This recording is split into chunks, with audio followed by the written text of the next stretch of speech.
स्वागत है बच्चों आप सभी का आज के सेशन में। आज हम लोग बात करने वाले हैं। आज हमारा सेंटेंस इंप्रूवमेंट का क्लास 2 है, डे 2 है ना। तो आज के सेशन की शुरुआत हम लोग करते हैं आज की हमारी कोटेशन से। देखा जाए, कहता है कि आज की हमारी कोटेशन क्या है। सोचने से कहाँ मिलते हैं तमन्नाओं के शहर, चलना भी जरूरी है मंजिल को पाने के लिए। सोचने से कहाँ मिलते हैं तमन्नाओं के शहर, चलना भी जरूरी है मंजिल को पाने के लिए। बिल्कुल सही बात है ना, बिल्कुल सही बात है कि भाई मंजिल को अगर पाना है तो चलना तो पड़ेगा ही पड़ेगा। और चलने से भी काम नहीं चले पड़ेगा, अब तो भैया दौड़ना पड़ेगा। इट्स सर्वाइवल ऑफ फिटेस्ट, जो सबसे बेहतर है वो आगे जाएगा, है ना। तो अब चलने से काम नहीं चलेगा, अब क्या करना पड़ेगा, आपको दौड़ना पड़ेगा। सोचने से कहाँ मिलते हैं तमन्नाओं के शहर, चलना भी जरूरी है मंजिल को पाने के लिए, तो दौड़ना भी जरूरी है मंजिल को पाने के लिए। तो एकदम जान लगा दीजिए। जैसा कि आप सभी जानते हैं कि CHSL की वैकेंसीज आउट हो गई हैं, वैकेंसीज आ गई हैं। 5000 के आसपास वैकेंसीज हैं।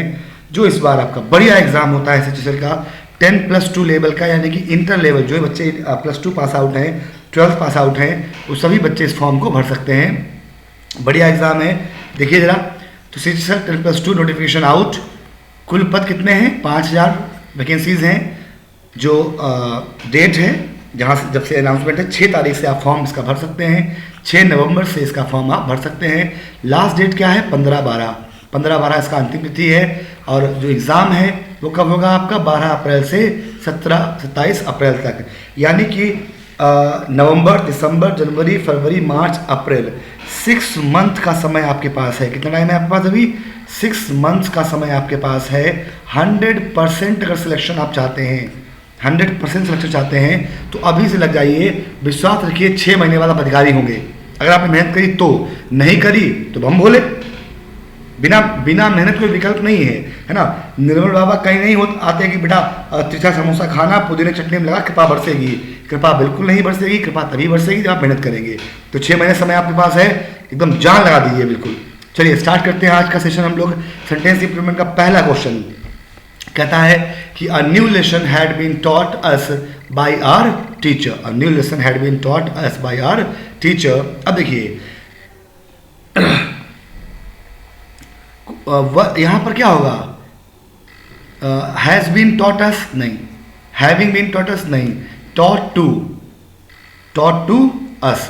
हमें चाहिए क्या कि a new lesson had been taught to us by our teacher.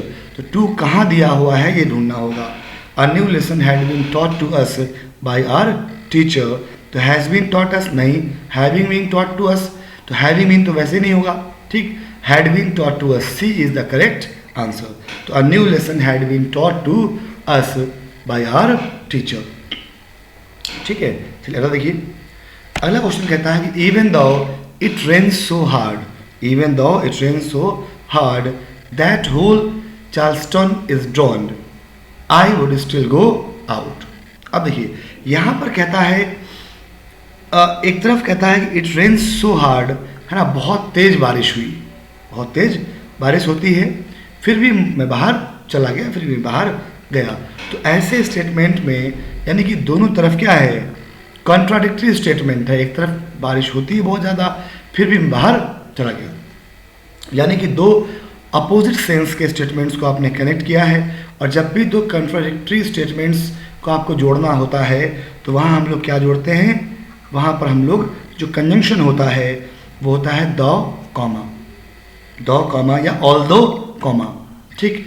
Even if comma का भी हम यूज़ कर सकते हैं, यानी इस सेंटेंस में इवन इफ भी सही है और द भी सही है, दोनों का यूज़ यहाँ पर बिल्कुल सही है, ठीक।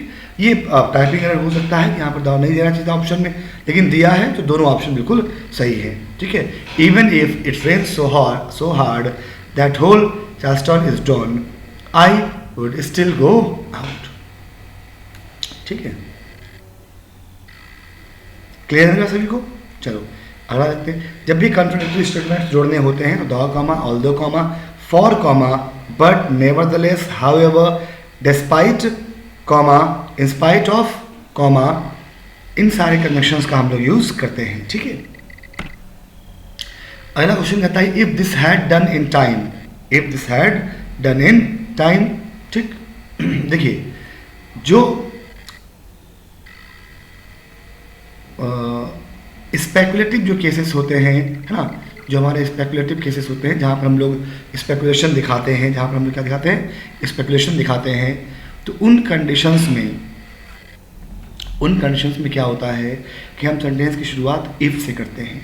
इफ़ और इसके बाद सब्जेक्ट, इफ़ प्लस सब्जेक्ट, उसके बाद हेल्पिंग वर्ब वर या V2 या फिर हैड का यूज़ करते हैं। ठीक है, तो इसको हम चाहें तो इफ़ को हटाकर भी सेंटेंस की शुरुआत हैड से भी कर सकते हैं। Had this, if this had, जो मतलब हैड दिस का है वही मतलब इफ़ दिस हैड का है। दोनों के सेंस में कोई विशेष अंतर नहीं है, बिल्कुल सेम मीनिंग कैरी करते हैं, लेकिन क्वेश्चन मार्क नहीं होना चाहिए, है ना, स्पेकुलेशन दिखाना चाहिए। ठीक है, इमेजिनेशन दिखाना चाहिए, कल्पना, एनी काइंड ऑफ किसी वजह कल्पना जो है वो होनी चाहिए, वहाँ पर स्पेकुलेशन होना चाहिए कि यदि ऐसा होता तो वैसा हो जाता। बात समझे मेरी? तो if this had done in time, यदि ऐसा समय पर हो गया होता, we would not have face such a shame. तो अब इसी को दूसरे तरीके से कैसे लिख सकते हैं? ठीक, अब काम खुद तो होगा नहीं। ठीक है, अब देखिए हैड दिस और तो नो इम्प्रूवमेंट क्यों सही नहीं है इसमें?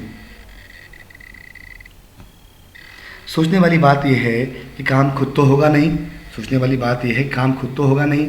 अगर सेंटेंस यहां लिखा होता कि if this had been done in time, ठीक, if this had been done in time, यदि ऐसा समय पर किया गया होता लोगों के द्वारा या हमारे द्वारा, ठीक, यानी कि पैसिव में इसको लिखे होते तो हैड बीन डन कहीं ऑप्शन में है, इसमें नहीं है, इसका मतलब नो इम्प्रूवमेंट, तो ऐसे ही शहीद हो गया, पहली बात।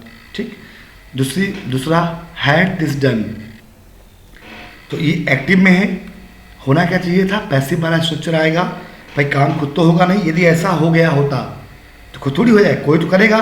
तो if this had been done, तो हैड बीन डन वाला ऑप्शन कौन सा है, हैड दिस बीन डन। तो इसी को if this had been done, इसी को हम ऐसे भी लिख सकते हैं ना कि had, if this had been, तो हम क्या लिख सकते हैं, हैड दिस बीन डन। तो कौन सा ऑप्शन है, सेकेंड वाला क्या कर रहा है, had this been done in time, यदि ऐसा समय रहते कर दिया गया होता, है ना। तो हमारा second option is correct one, ये हमारा क्या है, तो कुछ सही जवाब है had this been done in time. टेंडेंस पैसिव में है इसलिए ऐसा किया गया। ठीक है, अगला देखिए, अगला क्वेश्चन कहता है कि so they politely bade him good day. तो अतः उन्होंने बड़ा ही विनम्र रूप से उसको विश किया, क्या विश किया, गुड डे विश किया। And went back to other cavern to presume their journey. ठीक है, अपनी यात्रा आरंभ करने, तो यात्रा आरंभ करनी है, प्रिज्यूम मतलब होता है किसी चीज़ का आकलन लगाना, अनुमान लगाना, आकलन करना, अनुमान लगाना। ठीक है, प्री एज्यूम दोनों को मिलाकर बना है प्रिज्यूम। एज्यूम मतलब सोचना, विचार करना, अंदाजा लगाना, और प्री मतलब पहले, तो पूर्व आकलन करना, तो पूर्व आकलन करना। ठीक, तो ये तो होगा ना, यात्रा में पूर्व आकलन क्या करोगे, तो क्या हो जाएगा, रिज्यूम मतलब स्टार्ट, दोबारा से शुरू करना। ठीक, so they politely bade him good day and went back to outer cavern to resume their journey, ताकि वो अपनी यात्रा आरंभ कर सकें। ठीक है, due to the advantages inherit, due to, देखो मैं बोल ही सही रहा हूँ, ड्यू तो होता नहीं, क्या होता है, ड्यू टू होता है। तो due to the advantages inherent यानी कि जन्मजात, जो चीज़ें हमेशा से होती हैं, जरूरी नहीं वो पैदाइशी हो, मतलब बच्चे के लिए हो, कुछ भी चीज़ें जो हम हमेशा से चली आ रही हों। ठीक है, तो due to the advantages inherent in using sales tax. ठीक, तो third one is the correct answer. अगला क्वेश्चन कहता है Freud also believed that the girl develops a weaker super ego because the resolution of the girl's complex is not driven by।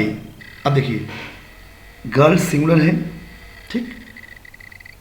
Driven by something, किसी चीज़ से प्रेरित होना, यानी कि काम किसी और के द्वारा हो रहा है, यानी कि पैसिव में होगा, तो ये सिंगुलर है इसलिए इज आना चाहिए। और किसी भी हेल्पिंग वर्ब के बाद वर्ब की थर्ड फॉर्म पैसिव में आ जाती है, नेगेटिव है इसलिए नॉट आ जाएगा। तो इजन ड्रिवन, इजन ड्राइविंग, कंटिन्यूअस तो है नहीं, गलत है। हैजन ड्रिवन, अगर पैसिव में लिखोगे तो ये यहाँ पर होना चाहिए था हैज़ नॉट बीन ड्रिवन, यहाँ क्या होना चाहिए था हैज़ नॉट बीन ड्रिवन, अगर पैसिव में लिखते तो, ठीक। वो तो ऑप्शन में है नहीं इसलिए भी शहीद, इसलिए आंसर क्या होगा बच्चों, no improvement is the correct answer. इजन ड्रिवन सेंटेंस पैसिव में और बिल्कुल सही है। अगला question, it begins with a series of difficult questions expressing havocs, deep doubts and concerns on the unchecked evils. अब देखो इविल्स नाउन है, नाउन के पहले जो वर्ब या जो भी वर्ड आएगा वो क्या होगा, एडजेक्टिव होगा, और वर्ब को एडजेक्टिव बनाने के लिए इसमें ईडी लगाना पड़ता है, तो यहाँ पर क्या आएगा अनचेक्ड, अनचेक्ड इविल्स। ऑप्शन देखो, ओवर द अनचेक्ड इविल्स हो सकता है, इन द अनचेक्ड नहीं होगा, इनटू द अनचेक्ड इविल्स हो सकता है, नो इम्प्रूवमेंट नहीं होगा। अब डाउट्स एंड कंसर्न्स, किसी भी मुद्दे पर जो संदेह होता है या चिंता होती है, किसी मुद्दे पर होती है उस पर, है ना, तो किसी भी मुद्दे पर जब विचार करने की बात आती है, थॉट की बात आती है, पॉन्डर करने की बात आती है, उन सारी कंडीशन में प्रीपोजिशन हम लोग यूज़ करते हैं, वो क्या यूज़ करते हैं, ओवर का यूज़ करते हैं। तो यहाँ पर क्या आएगा, ओवर द अनचेक्ड इविल्स, यानी कि first condition is the correct one, ठीक। प्रीपोजिशन के कुछ वीडियोस मेरे पड़े हुए हैं, आप देखिएगा, उनमें मैंने पूरा बताया है कि ओवर का यूज़ हम लोग किन किन कंडीशंस में करते हैं, ठीक है। अगला क्वेश्चन कहता है कि some people think that they are imaginary and the world runs according to them. अब कहते हैं कुछ लोगों को ऐसा लगता है कि वो क्या हैं, डैश हैं, और दुनिया उनके अकॉर्डिंग चलती है, यानी कि बहुत ताकतवर है। भाई तभी तो आपको ऐसा लगेगा। एक कब्रिस्तान में लिखा हुआ था कि दुनिया ऐसे लोगों की राख से भरी हुई है जिनको लगता था कि उनके बिना कुछ नहीं होगा, है ना, तो उनके बिना कुछ नहीं होगा, तो उसके पास ताकत होगी। भाई फ्लॉट का मतलब FLOUT, फ्लॉट का मतलब होता है किसी का मजाक बनाना, उपहास करना, या फिर डिसओबीडियंस, इसी को हम लोग क्या बोलते हैं, उपहास।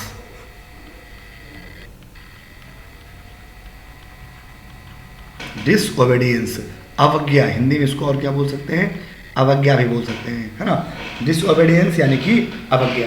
दूसरा ऑप्शन हमारा क्या है, ओमनीपोटेंट, सर्वशक्तिमान।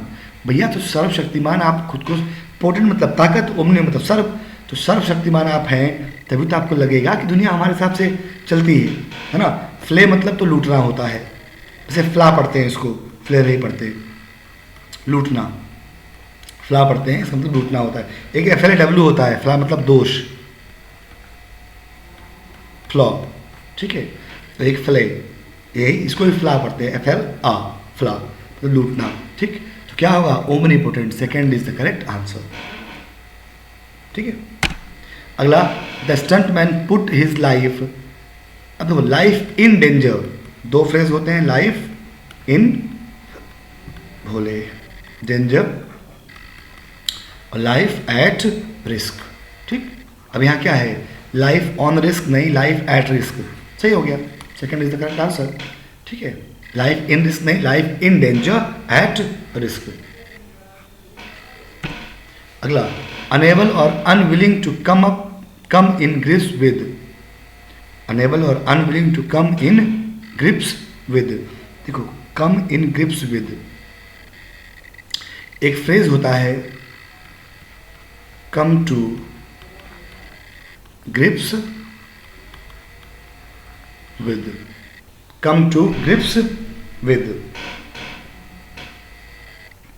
इसका मतलब होता है to make an effort to understand, ठीक है, to make an effort to understand और एक्सेप्ट, किसी भी चीज़ को स्वीकार करने के लिए या समझने के लिए कुछ प्रयास करना, तालमेल बिठाना, गठजोड़ करना, यही मतलब होता है to come to grips with, ये सही फ्रेज होता है, ये आपको याद होना चाहिए, है ना। अब कम टू ग्रिप्स विद कहाँ है, फर्स्ट में ही है, इसलिए यही हमारा क्या होगा, करेक्ट आंसर होगा। ठीक, first one is the correct answer. After looking for the bag for about 2 hours she finally found it. क्या होगा, शी फाइनली फाउंड इट, आखिर में उसको क्या हो गया, मिल गया। ठीक, हैड फाउंड इसलिए नहीं लगाया कि बहुत पुरानी बात हो जाती। ठीक है, हाँ अभी तो ढूंढ ही रही है। After looking for the bag for 2 hours, about 2 hours, 2 घंटे ढूंढने के बाद फाइनली उसको बैग मिल गया, है ना। तो जहाँ पर टाइम दिया होता है वो सामान्यतः पास्ट इंडेफिनिट में लिखते हैं, इसलिए यहाँ क्या होगा, found is the correct answer. अगला क्वेश्चन और थे, खैर अगर नहीं है तो कोई बात नहीं, है ना। तो आज के सेशन में हम लोग यहीं तक बात करेंगे। एक बार कोटेशन आपको हम दोबारा ये सुना देते हैं। क्या है कि सोचने से कहाँ मिलते हैं तमन्नाओं के शहर, चलना भी जरूरी है मंजिल को पाने के लिए। ठीक है, तो आज हम लोगों ने सेंटेंस इंप्रूवमेंट का एक सेशन देखा, कुछ क्वेश्चन हमने आपको कराए।